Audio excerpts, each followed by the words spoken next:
ايه اكتر الحاجات اللي ساعدتك في تثبيت حفظ القرآن؟ لان انا حرفيا بعاني. تمام. بصي، هو انا يعني الحمد لله من صغري وكده بروح كتاب يعني فده فرق معايا جدا. خصوصا احنا من الارياف معروفه ان اهلها بيروحوا كتاتيب يعني كتير، بخلاف المدن يعني مثلا بيبقى شويه الناس ما مش مهتميه بالقرآن كده. لكن الحمد لله جت عليا فترة ما كنتش بروح كتاب، اللي هي فترة الثانوية كنت قاعد عشان مثلا بذاكر في البيت وكده.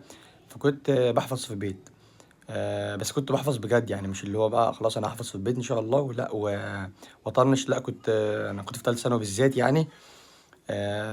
عندي سورة البقرة وجزء من آل عمران وكده.